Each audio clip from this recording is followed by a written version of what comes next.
Regional Economic Development Institute on housing that is featuring some of the work we do here in our institute, as well as some of the affiliates and partners we have as well. I'm Dawn Thilmany. I'm a professor of agricultural and resource economics here at Colorado State University, and I'm fortunate to get to co-direct the Regional Economic Development Institute with Dr. Stefan Weiler, who you'll be hearing from later. And one grand experiment we've been doing over the last 5 years since we've had our institute in place is to gradually coalesce a great set of colleagues, and we call them our faculty affiliates, who are doing work aligned with our economic development mission. And today is a time and place where we get to actually highlight some of that work that's coalesced around the same topic. And specifically, that's all the attention we're now seeing paid to Colorado's housing affordability, its challenges, and how it looks across our state. And it's an interesting story. So that said, it incentivized us to come to a point where we wanted to actually feature this as part of a full-blown webinar, where you'll see some of the work both done by some of our own research assistants and affiliates, as well as the Colorado Future Center, which is one of the centers that's been engaging with us in the past. So with that, I am going to quickly do some introductions and then get out of the way so that you guys can hear some of this interesting work. Today, we're going to be hearing from first, both Phyllis Resnick and Jennifer Newcomer with the Colorado Future Center.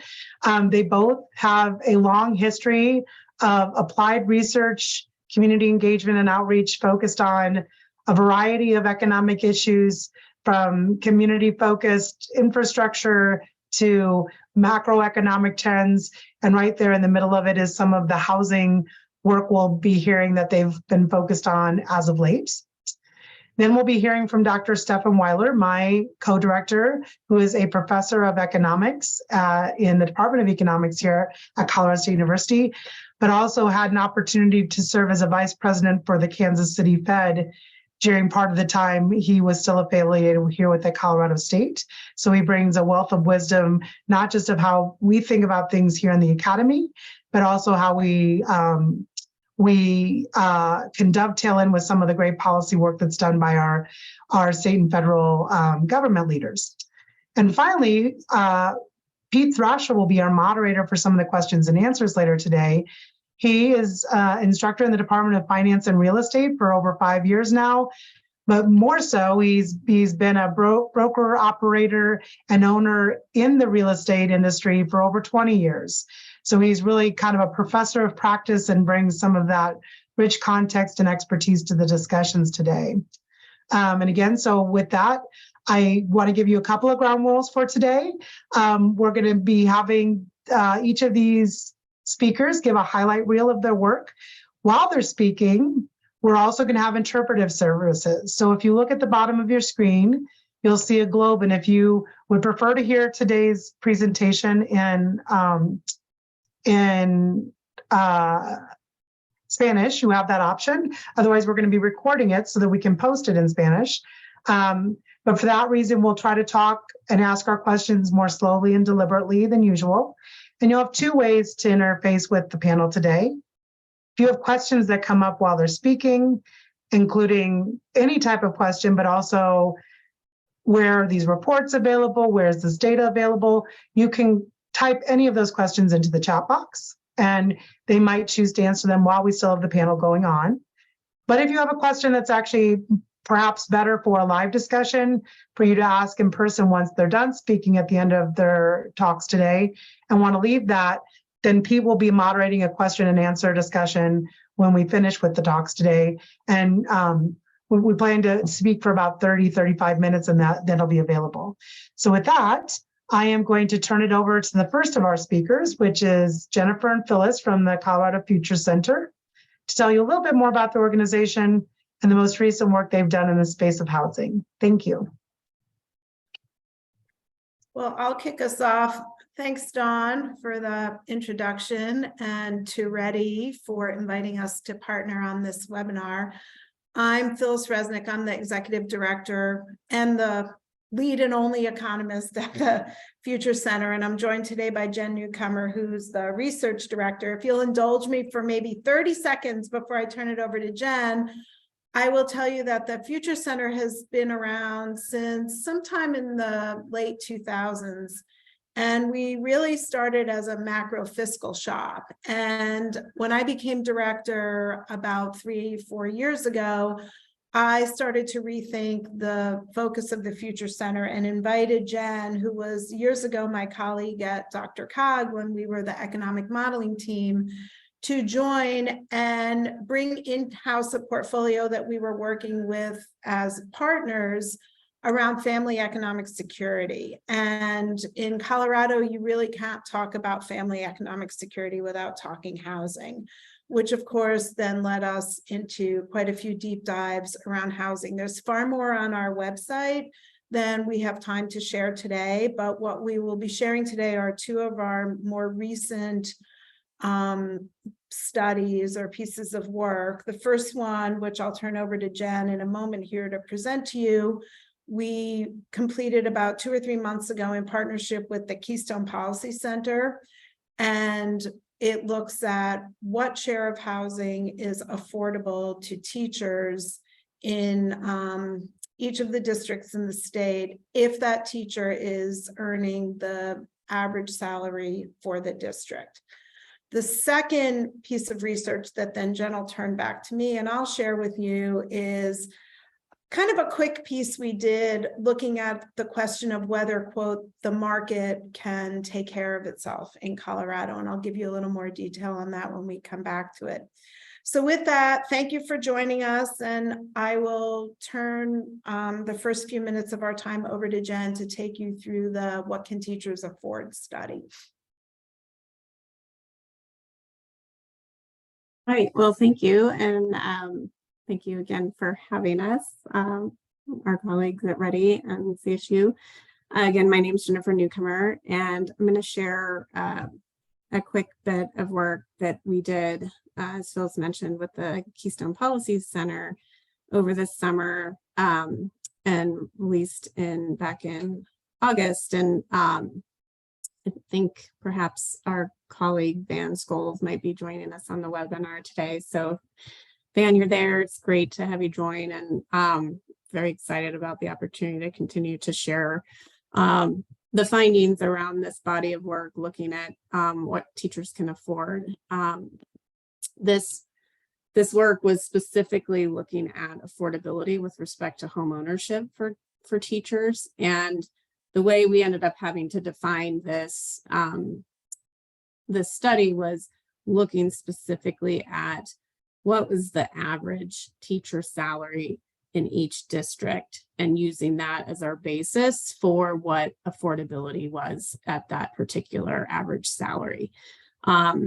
We built into our model assumptions that it's just that one earner, not assuming there's other earners in the household, and looking at just inventory in the district that could be housing that could be for home purchase. So we did not include any inventory that was specific around rental properties that were not effectively in a position to own in fee simple real estate. And we also excluded any mobile homes in the inventory just because of the challenges around data availability with respect to land rent basis for any particular mobile homes that were in a trailer in a park. And we also adopt that affordability percentage of the salary as not exceeding 30%, and included all those components around the cost, not just the principal and interest of the debt, but the insurance and the property taxes, utilities. But we did not include any kind of fees around HOAs. And so as you can see here as well, we used the prevailing interest rates, and we looked at these levels of affordability over three different years over the time period, 2007, before we were essentially launched into the Great Recession.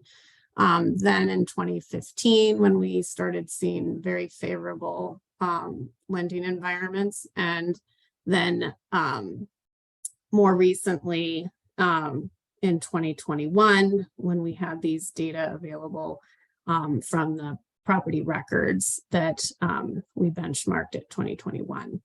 And assume that folks actually have the ability to put down payment into the property at 20% for a 30-year mortgage.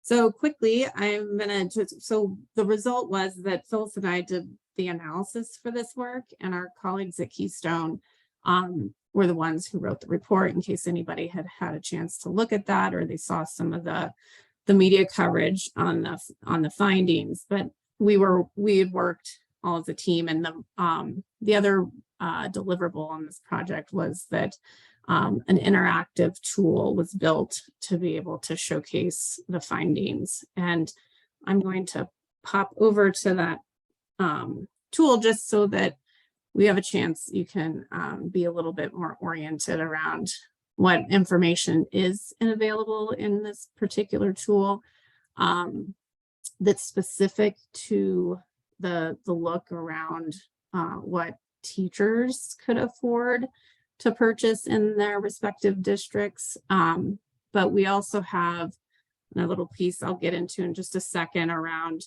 recognizing that not all the teachers earn the average in the district, and there's an ability to move that salary around in the tool, and recognizing that it is actually agnostic to teachers. Anybody with any kind of occupation or your household, your total household income could utilize this tool in this custom salary section. But we broke this tool down into segments of the state. So you can start to focus in on different sections of the state, and it responds with which school districts are in there, and provides essentially the overview of what's the share of housing in that district that would be affordable to the teacher who's earning the district average.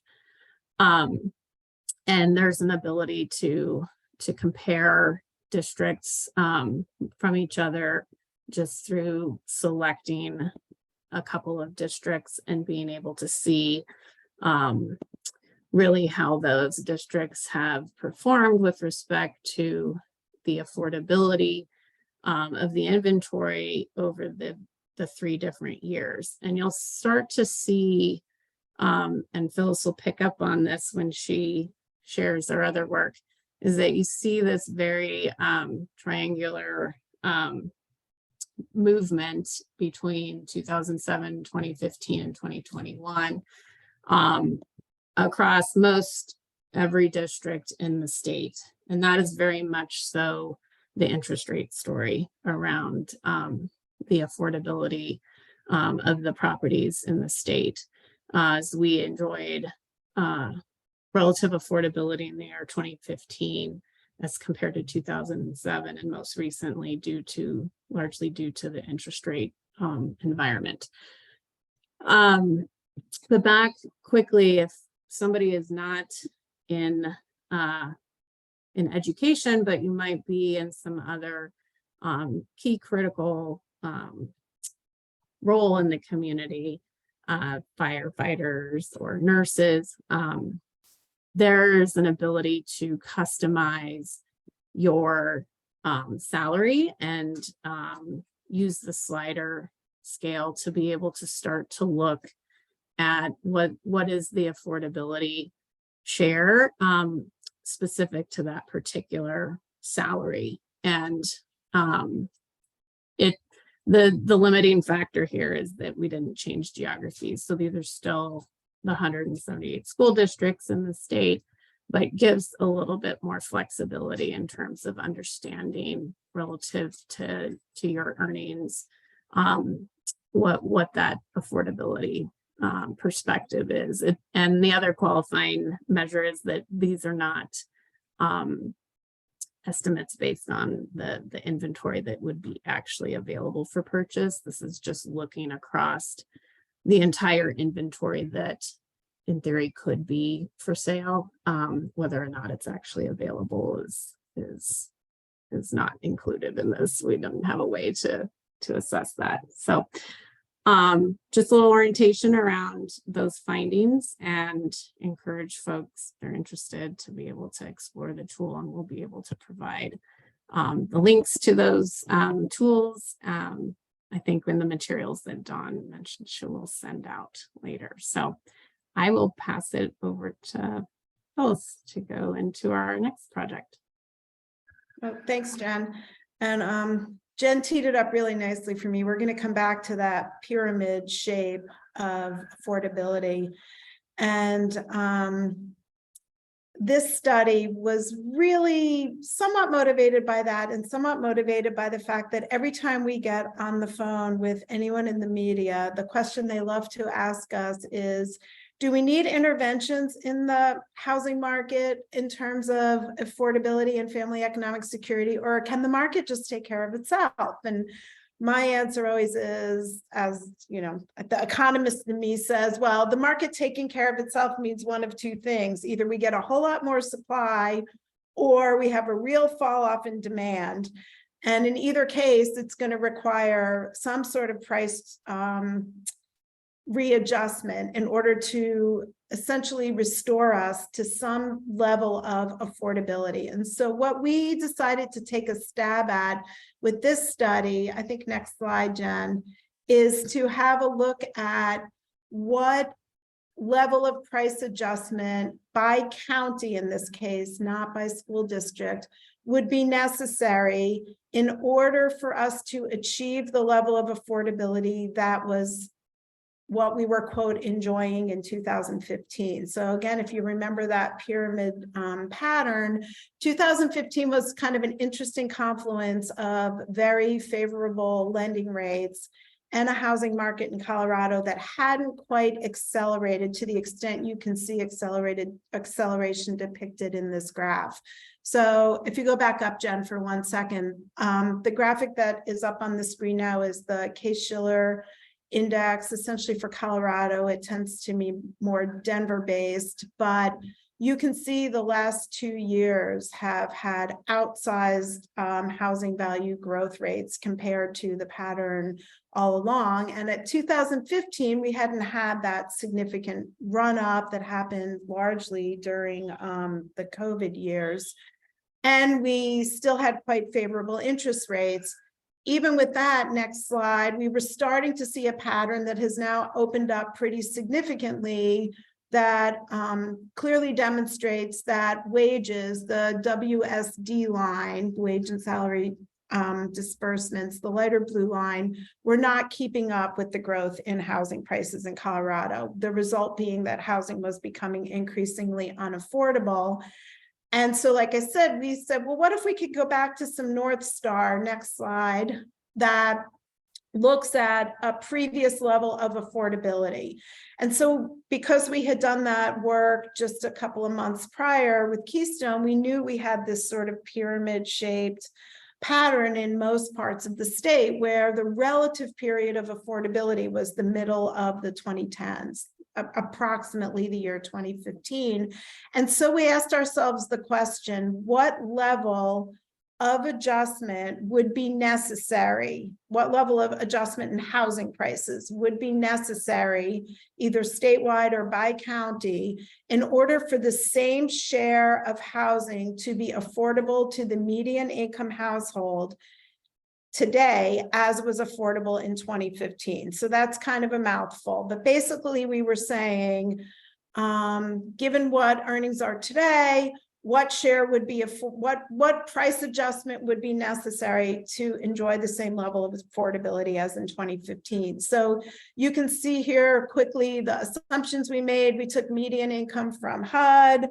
The housing inventory, as in the previous study, is as valued by the assessor. We didn't make any adjustments for what properties would go on the market for. So we use the assessor values. And again, we left out rental properties and mobile homes for the reason Jen explained in the previous study. And we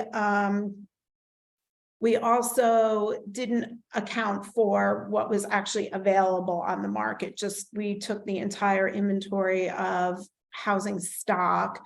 Again, we used the 30% of salary as the affordability threshold, same components in the calculation. And here's the kicker. When we did this work, we thought 6% has to be the top. And so we modeled it if interest rates were to go to 6%. And about, I don't know, a week or two after we released the study, they breached 6%. And as you probably know, recently they breached 7%. We have come back where rates are about somewhere around 6.6 right now, according to what we saw this morning. So the analysis that we are going to show you is it conservative or aggressive? It's basically if interest rates were to settle at 6%, what price adjustment would be necessary for the same share to be affordable currently as were affordable in 2015.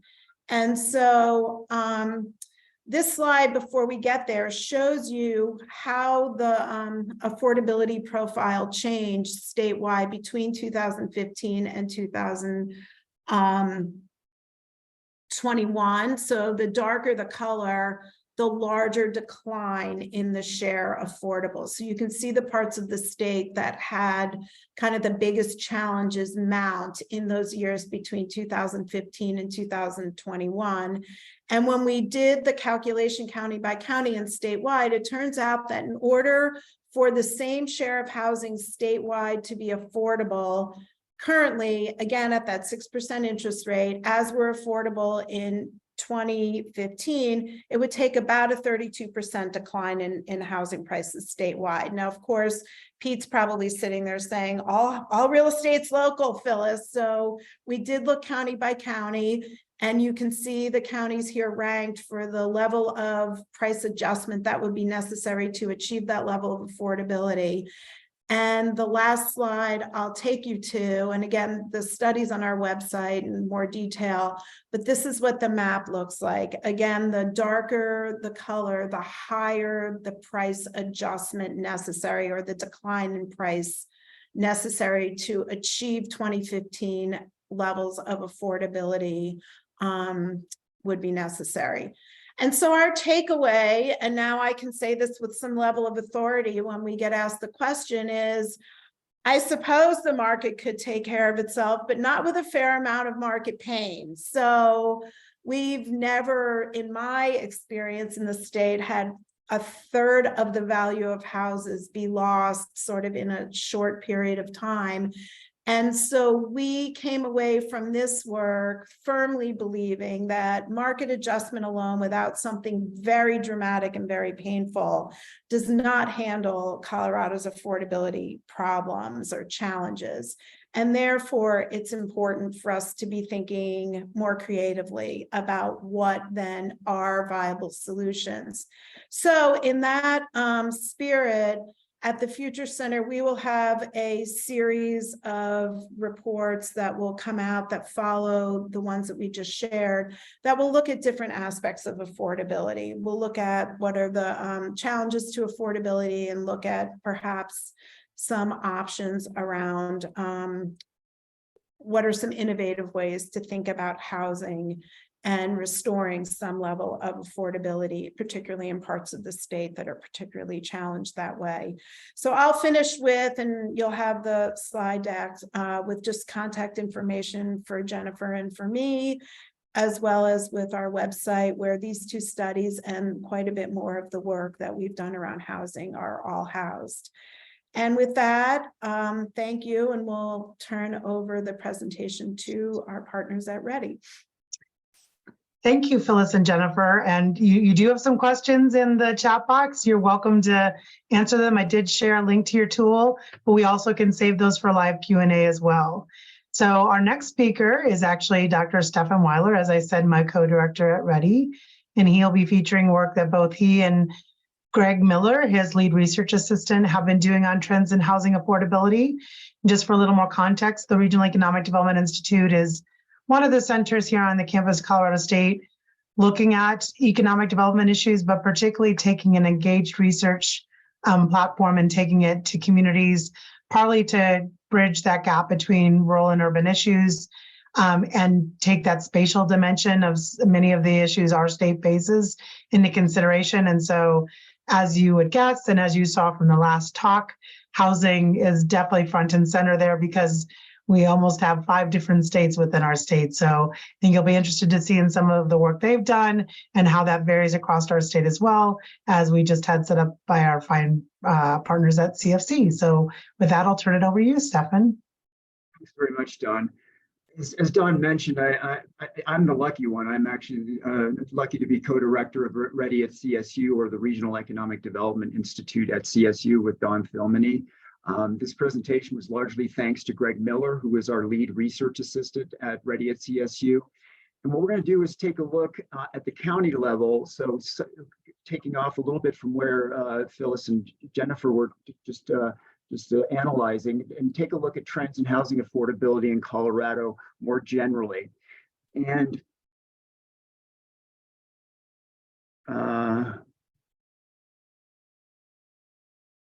okay.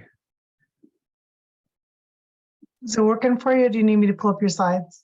Yeah, can you do that? Sure, 1 second.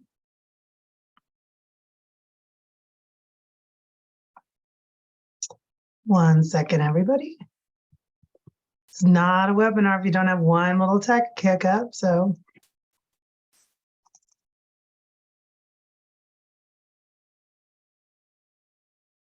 So let me get to yours. Okay, you ready for your next slide? There you go. Here we go. Thank you. So what we're gonna do is, first of all, take a look at what comprises the housing unit composition across Colorado. I mean, most people just think of, people standard taking out a 30-year mortgage, but we're going to break it down a little bit further. And first of all, we're going to take a look, as you'll see, the top row is 2009 and the bottom row is 2020. And we're going to take a look at how much things changed between those two time periods for mortgaged units, occupied rentals, unmortgaged units, which usually means that they've been paid off, and vacant units. So the first thing, can you advance the slide? The first thing you note from those maps is that the relatively slow changes in residential composition, that basically things have not been changing much, although there are some interesting trends that we will take a look at. If you go back to this slide, the mortgaged units are relatively strong in the front range. So as you see these in lighter yellow, that's the percentage of total housing units. The lighter yellow means that there are more mortgaged units in the front range. And so occupied rentals are dispersed throughout, and unmortgaged units are generally dispersed. But the other one trend that we want to take a look at also is vacant units, which we'll come back to. And you'll notice that the vacant units are all basically in the mountain area, along the mountain corridors here, in this behind the front range, basically. So if we advance the slide. So can you go back just one? So relatively slow changes in residential composition, mortgage units strong along the front range, and vacant housing throughout the mountain counties. Now, what about the changes in that housing composition? Next slide. And you'll notice that mortgage units in red those are declines in the percentage of housing units. You'll notice that mortgage units have been declining. The reason why is that they're getting paid off, and that's the green in the unmortgaged units. What you also are going to find in occupied rentals is that there has been a loss basically in occupied rentals, particularly in the northern mountains. If you take a look at Routt County, if you take a look at Pitkin County and Lake County, Eagle County, Routt County, for instance, there's been a decline in occupied rentals, which is interesting. And at the same time, you're actually having more vacancy units, more vacant units in exactly that same northern mountain area, Eagle County, Pitkin County, Routt County, et cetera. So next slide, just to summarize. Mortgage units are being paid off into unmortgaged gains. The mountains are decreasing in rental units, where the northern mountains are actually the worst. And mountains are also seeing increase in vacancies, and we'll come back to that dynamic towards the end of the slideshow. So that's the type of housing that people live in. So let's take a look at the next set of maps here. And in this case, we're going to take a look at mortgaged units, occupied rentals, and unmortgaged units, the three types of units that people can in fact live in. And what you'll notice is the color scheme. The color scheme is that green and yellow are relatively burdened. And when we talk about burden, we talk about greater than 20% of income on housing costs. That's determined by HUD. The other presentation used 30%. We use 20% because HUD defines burden as somewhat burdened between 20 and 30% and heavily burdened above 30%. We wanted to take a look at the broader burden that is carried by Colorado homeowners or renters. And so what that means is that $2,000, you're paying more than $2,000 out of every $10,000 worth of income on housing costs. And if you take a look at the lightest shade, and that is through both periods, if you take a look at the lightest shade, it's occupied rentals, where it's all light green and some yellow. So occupied rentals are the ones that are have the heaviest cost burden. Mortgaged units are somewhat better. They're more green, but it's more in the sort of 50% range. And so even mortgaged units are burdened in terms of the affordability question. And unmortgaged units, of course, have been paid off. So there doesn't seem to be much of a problem, but we'll come back to that. So next slide summarizes. The mortgage units are being paid off into unmortgaged gains. The mountains are decreasing in rental units, with northern the worst, and mountains also seeing increase in vacancies. And if we can go back a slide. Housing cost burden, yeah. Sorry, yeah. Housing cost burden, and then advance again. Yeah, there we go. Rentals are particularly burdensome. Mortgage burdens are remarkably widespread. Even if you have a mortgage, you're still paying quite a bit in terms of the relative, 20% or more of your income. And unmortgaged seemingly have a low burden, but the thing is that even if you own your property outright, you still have to pay property taxes, and property taxes can be very high in places where housing prices and housing values have gone up. So let's take a look at that in the next slide. And what you'll notice in the unmortgaged units, the red is worsening affordability. And you'll notice that despite the fact that these units have been paid off, you'll notice that there is a large amount of worsening affordability among unmortgaged units. Mortgage units have are relatively unburdened, but occupied rentals throughout the state, not just in the mountains, but throughout the state, have worsening affordability, basically, by the red all over. And if anybody's curious about that bright red county, that's Hinsdale County, which is a very small population county. If any of you have been to Lake City, that's the one major population center there, and it's just a few hundred people.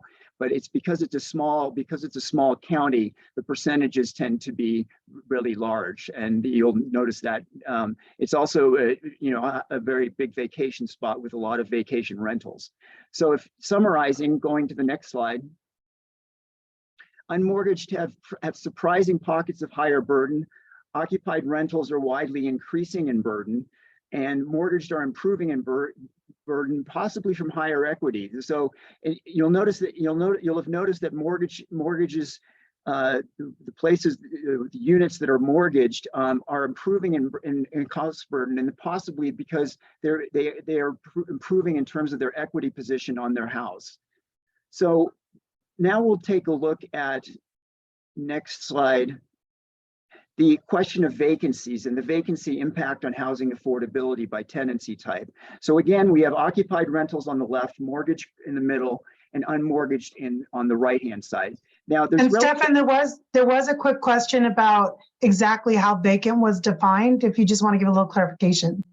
Right, we pulled that from the ACS, from the American Community Survey, and basically that are vacant housing units that are for seasonal or other use, basically. So that's how it's defined. That's how we use the ACS, the American Community Survey, to define vacant. So, so hopefully that helps a little bit. So vacancies are on the bottom.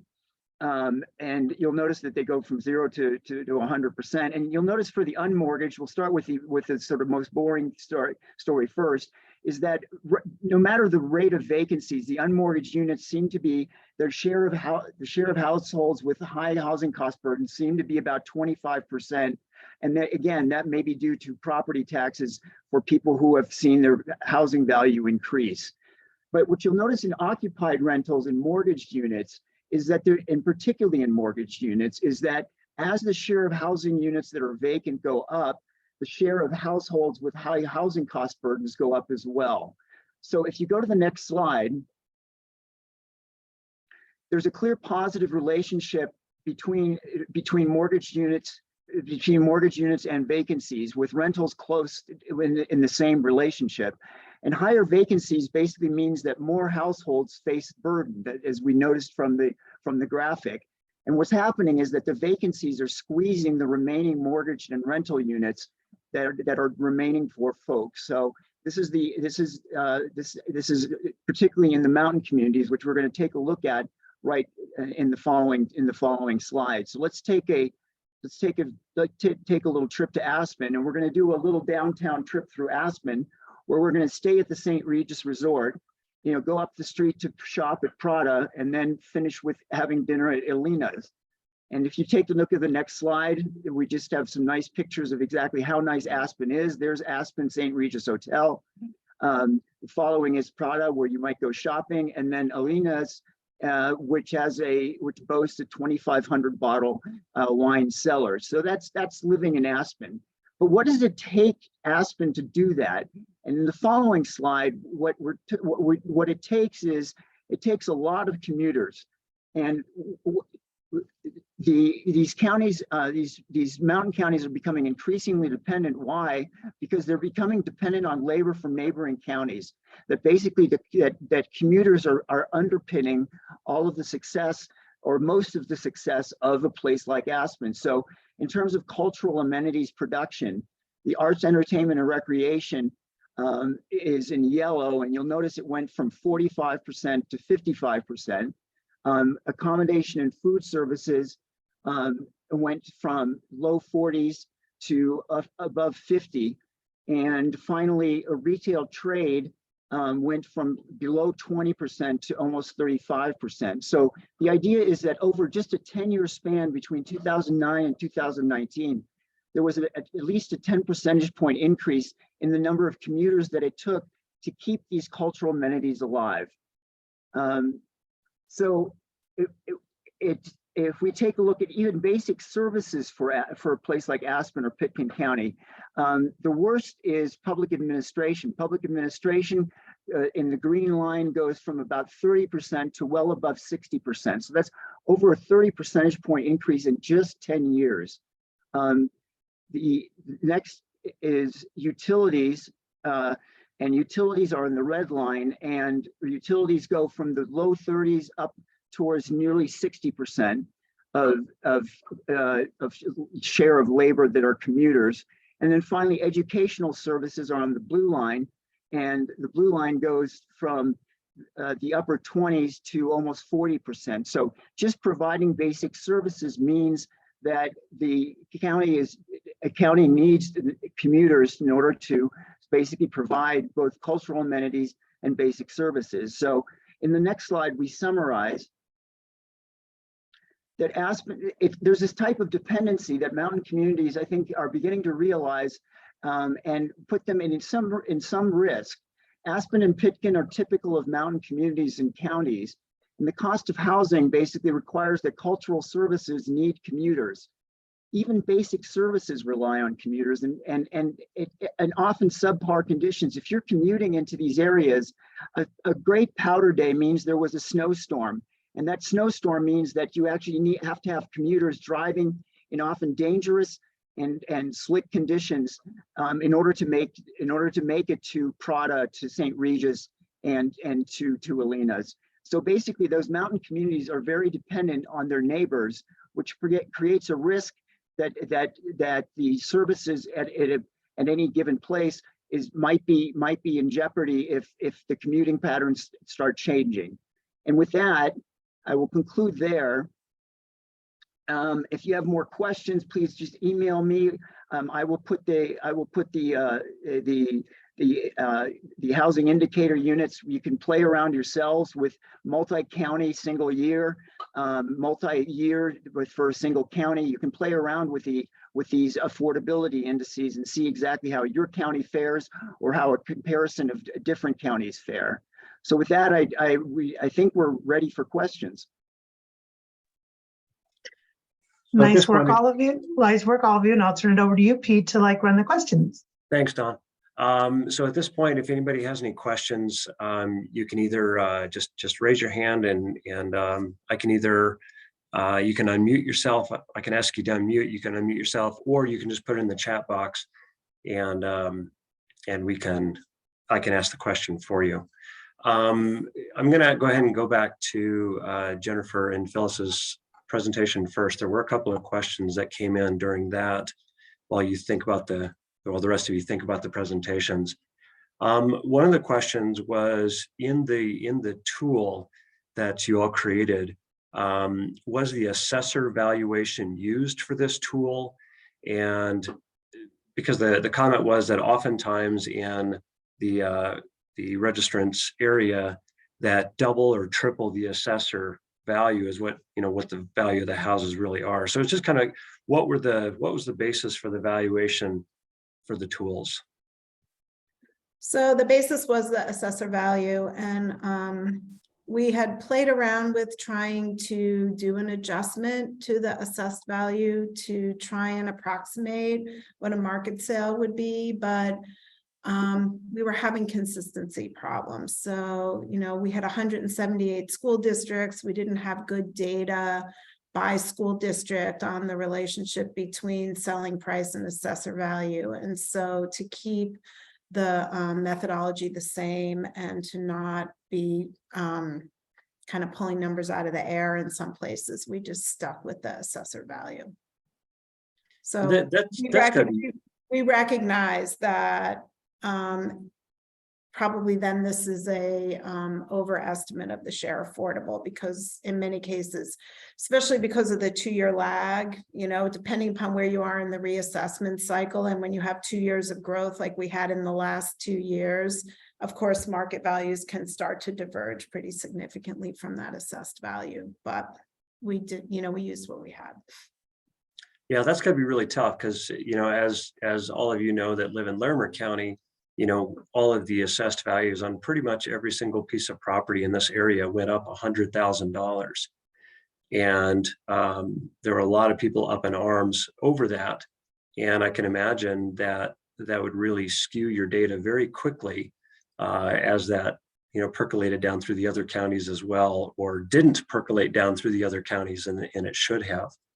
So that's great. It's along the same line. Somebody asked a kind of a similar question about the data that went into the tool, and wondering if there was an exclusion for limited equity housing, such as Habitat for Humanity. Jen, do you want to take that?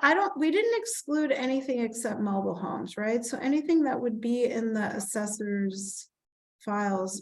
To the extent that those limited equity housing units are held in a partial exempt status, their use code would be in those 9000 series. We would have excluded those. Would have excluded those. Okay. Yeah. So Maggie, we could talk about the degree of those units, but they're unless they were held in a common like full taxation property status, we didn't include them.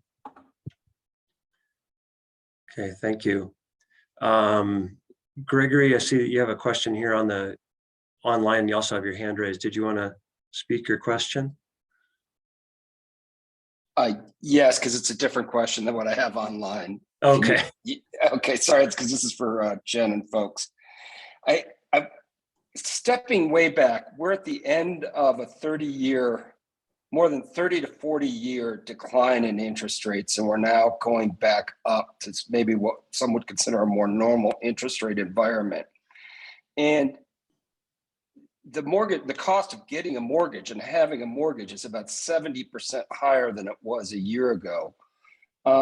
Where is the external demand going to come from? It's almost as if there's a Deus Ex Machina coming from outside Colorado that's driving prices. And it was the pandemic with extremely unusual 2 years of housing demand. Doesn't the market have to adjust somewhat? I mean, I almost feel like we're looking at it backwards, that you're saying affordability needs to drop to get to a certain point. Well, doesn't the market need to adjust at some point? In many counties, doesn't real estate have to be affordable and move to a price that's affordable for it to sell? I'm not talking about, say, Telluride or Aspen, but in your average county. I guess that's my question. Thank you. Yeah, so Greg, that was kind of the point of the little study we did, and maybe I wasn't clear in kind of what we were trying to get at, but we were seeking to quantify the extent to which prices would have to adjust to restore that level of affordability. And so that was that statewide level of 32%. And then, of course, by county, it varied from somewhere in the teens up to almost 60%. And so we did that little study because we were curious about how much adjustment would be necessary, and would it be reasonable to expect that in an environment of rising interest rates like we're in right now, we would have the kind of adjustment that would bring us back to a 2015 level of affordability, which some might claim was not terribly affordable, but in retrospect is, looked more affordable than the circumstances we find ourselves in today. And so our takeaway from that was, while we would expect some price adjustment in many of these counties, it's unlikely to be as large as it would need to be to restore that 2015 level of affordability. Does that kind of clear up what you were asking? Yeah, I think it does. I guess I look at it as we had a very large ramp in prices in reaction to an extreme drop in interest rates. So wouldn't we see at least a partial retracement of that as those interest rates go back up? And I could see a 25 or 30% drop being possible. Time will tell, though, right? Yeah, I mean, so, we can drown in a sea of averages, but if statewide we had a 32% drop, our math says that we'd be back at 2015 levels of affordability statewide. Of course, like I said, that would vary between, I think it was 10 or 11% in the county that required the least amount of adjustment, up to almost 60% in, I believe it was Jackson County, which I think is probably an outlier too, because kind of like Stefan explained with Hinsdale, it's small, and there were some dynamics there that were probably driving that outlying finding. But I would say we came away thinking we would need, a reduction of somewhere in the vicinity of 30 to 35% in prices. And so, I don't know, I wouldn't like to see that on my house. I mean, that would be a jarring decline for folks to experience. Whether we see it or not, I guess remains to be seen. Yeah, if you don't mind, I'd like to speak to the other part of your question, Gregory, because you had asked about, well, where's the demand? And you talked a little bit about, the interest rates went down so far, and that was the reason for the prices to go up. I can tell you, just as a 20-year practitioner doing this, even when I was a rookie 20 years ago, I was hearing, well, all these Californians are coming in, all these Chicagoans are coming in. And, since that time of just hearing that, I can tell you that my entire career, that's been true, where anytime that you have a marketplace that is extremely overvalued compared to ours, but then you have a place that people want to come live, that what you're seeing is that you're seeing a mass exodus from some marketplace and then people commuting, or not commuting, sorry, but coming into our marketplace. Yes, if you go look at the state demographer of all the different states out there, you will see that Colorado as a whole only gained 28,000 people, I think, last year. You can look that up on the site. But you see the amount of movement that came in, and it's people coming from these other marketplaces that are valued higher than ours are coming to this way. And in general, as a population movement, you can see that it's west of the Mississippi, especially in the Midwest, up north Chicago area, coming to Colorado, California, coming to Colorado. But then as soon as you go, like say New York or some other cold places like that, you're seeing them go down south to Georgia, Florida, and the like. Now, yes, Colorado is missing some of the population. I think last I saw, Idaho, on a percentage basis, gained the most amount of population of any state in the United States. And you're seeing Utah, you're seeing that whole reason that people want to live somewhere like in those other states. But because to us, to other marketplaces, we are cheap, I hear it time and time and time again, either through my own clients or for my broker's clients, or just anecdotally through coffee shop talk. People think we're a very cheap market. But the people that have lived here a long time or coming from marketplaces less than ours think we're really expensive. And that was more just the demand side of talking to, because when you prefaced your question.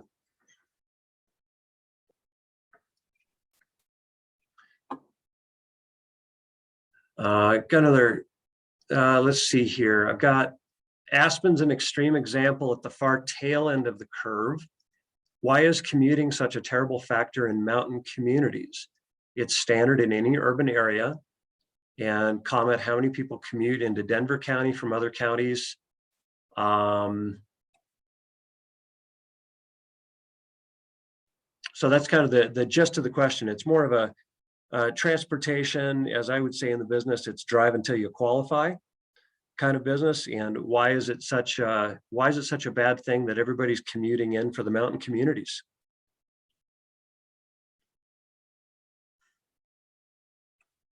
Stefan, I think that one's probably to you.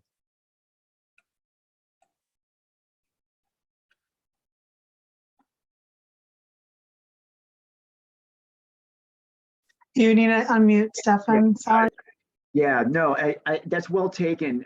Aspen is one end of the spectrum, but this is occurring in other counties like Eagle, like Route, Steamboat Springs, Vail, and et cetera.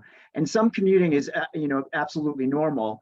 The problem is that people who would like to live in downtown Aspen can't afford to do so. The people who are working in the city are not able to afford to be able to live there, even if they wanted to. And I think that's where the difference lies. And the dependency is unusually high. I mean, we have a lot of in-commuters to Denver too, and to the tech center and et cetera. But it's again a question of choice and the lack of choice in some of these mountain communities. And maybe somebody will have that question. I think that probably speaks to all the mountain communities. I know Estes Park very well and what's happened with the Estes Park community. And I don't think it's just Aspen. From a practitioner's perspective, I see it in all the mountain communities, that the people that are working there, they're commuting in every single day. And I don't have the numbers behind it. I have just the practical experience behind it. Gregor, did you have another question there, or is that your hand from the previous one? Just an observation. Not everybody can live in downtown Denver. Not everybody can live in Manhattan. There's an assumption in all of these discussions that everybody in every community gets to live exactly where they want. And I'm not at all against affordable housing. I think a component of it should be in the community, but we seem to apply a very different standard to mountain towns and resort towns than we do to any city in the country. The town I grew up in upstate New York and Rochester, New York, people I grew up with can't afford to live in that suburb. It became more expensive. They commute. So I just want to make the observation that not everybody gets to live in downtown Aspen, and that's true in any major city too. Thank you very much. Thanks, Gregory. Yeah, I appreciate that. I mean, I come from the Bay Area, and that is really drive till you qualify. But there you're having commutes of 2 hours in each direction. And I would argue that in terms of quality of life, that's a really big problem. And I mean, there's issues about supply of housing and housing restrictions and zoning. And that's something that San Francisco is and the Bay Area is trying to deal with now. And if you don't mind me chiming in, even though I'm just a moderator, I think that's why Stefan's presentation and the focus on teachers was put into context. Is I don't think it is a chosen right to be able to actually live in these places, but if the mix of employment needs that are needed in these communities continue to change in flux and need people who don't tend to be on the right part of the income continuum, and you have transportation corridors or weather conditions that don't always allow you to be conducive to commuting. I think that's why the mountain towns are an interesting case study, is because they're both hard to get to, particularly in bad weather, and we don't always have the transportation infrastructure. So it isn't about there being having the right to, it's if the employment and workforce needs, and that's what we're also hearing from the demographer's offices. Nobody wants new people in their places, but those new places need the people for the high level of service and jobs that are showing up there. And so I think that's where the real tension is, at least in this particular situation. There was a hand up. What, Nick? Yeah, there was a hand up. Nicholas, you had a question, and I've got one more in the chat as well.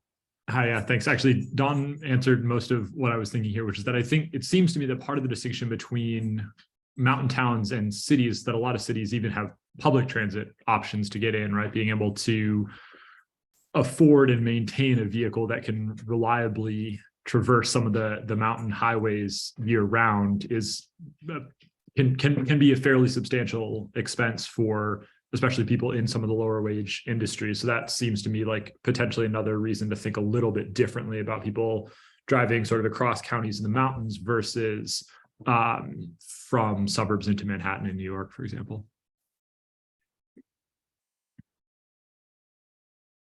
Yeah, that's a very good comment, Nicholas. Thank you for adding on that. So question online has said, it's kind of a toss up, whoever would like to take it. Has anyone looked at where wages would need to be in order for housing inventory to become affordable, say back to that 2015 level? And then a little bit more talking about how the wages in Summit County have been always behind the state averages. So anybody looked at that other than just the house prices having to come down that 32%? How much would the wages have to go up? And has that been looked at all? Actually, if I can throw out a thank you to Elizabeth for putting that out there, because now it's making me want to go do that, which I think we could pretty easily do, is turn that calculation around, which would be interesting, because I will say that, in all the work Jen and I do on economic security for Colorado households, the income inequality story is one that probably isn't being told enough.